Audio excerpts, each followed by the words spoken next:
Hello, good people of the internet. This is the Bad Mini Painter, and this is a video that has been a long way in the making. So, Barbgaunts, part of the new Leviathan set, and well, not new anymore, but it was new back then. Pretty cool model. Is the push fit bullshit? I highly recommend just snapping off the studs and gluing it together. But anywho, here they are. It's a pretty good looking model. So I started painting these, I think 6 months ago, something like that, and then I picked it up recently and finally finished them. So the first thing I do is I go in with the Kislev flesh, and honestly I think this is the best way to do the Leviathan Tyranid skin. I thin it, believe it or not, or I use a wet palette and I add a little bit of water to my brush, so it doesn't go on too clumpy. Kislev flesh is pretty runny already, and when it dries up the details come back, even if it looks like you yes, paint them model out of camera. You're a good YouTuber. Even if it looks like a lot of the details has been covered, then they haven't. Next I went in with Ivory Tusk from 2 thin coats, and I think that is the white that best reassembles the white you see on the heavily photoshopped box art and pictures on gamesworkshop.com. And they go through photo editing afterwards. Believe me, they do, because you can't like these results. It's anyway. Hive purple for the carapace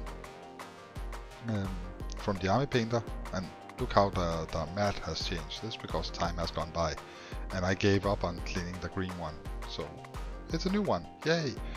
But the hive purple from the army painter, I kind of feel like using this speed paint.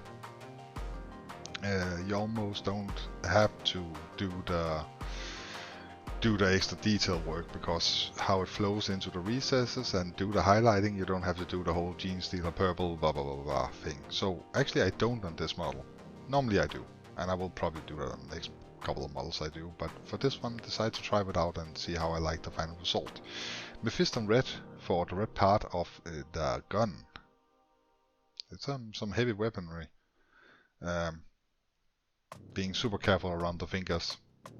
Next, Grim Black from Army Painter. It's basically the same as Black Templar. This just seems to be a little bit heavier on the pigment, so it's a little bit blacker.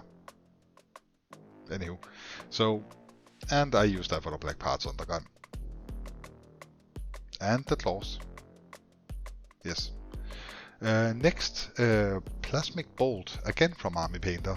And I do that for the brainy, wormy parts. Yeah, I decided to go a bit rogue from the box art on this one, but I like the look. And Red Tone, again from the Army Painter, even though, yeah, it is an Army Painter heavy video, but it's Red Tone from the Army Painter is just a kind of glossy red shade. Then I decided to add a little bit of highlighting with White Star. Something I lost the footage, but I used the black wash for the teeth. You will notice that the teeth are well emphasized, and that's black wash from Vallejo. Carrotbug Crimson from Citadel in all the recesses and on the vents kind of thingies. On the flesh. You can't really not do this. It would just look boring and wrong if you didn't go through this step. And it is time consuming, but it is also quite rewarding, and it's kind of, it feels good as well. I use Avalon Sunset for the yellow boils, blisters, I don't know what to call them, on the gun. It's a orangey, it's a dark yellow with decent coverage. Dark Reaper, and I do that for highlighting all the black on this model. So what I do is I basically just go around all the edges and touching them up with it.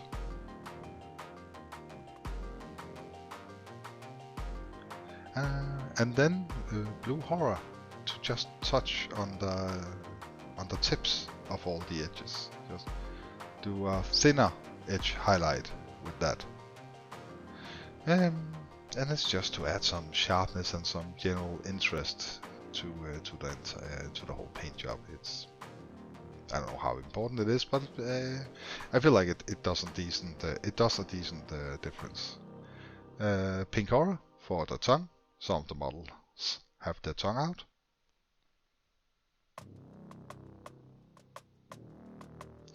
You can see the black wash on the teeth doing their thing right there. Then it's Squig Orange to highlight the red parts on the gun. I decided to put a lot of energy into making the weapon look cool-ish. I feel like that's what really attracts the most attention. And finally, Lamenter's Yellow. It's a gloss from Citadel, and I just dab it on the yellow. And then I call it quits. And this is the final result. Setting up on the awesome, well, not awesome, pretty shitty looking diorama that I decided that I needed for this. So yeah, I feel like it's a decent paint job. I don't know what you think about the carapace and just doing the hive purple and skipping the whole Genestealer purple / gray that is normally a part of my process. But I kind of like it. I feel like it's decent. Anywho, thank you so much for watching. If you enjoyed it, please leave a like and subscribe. If you didn't enjoy it, please leave a dislike. I collect those too. Have an awesome new year, and thank you for your time.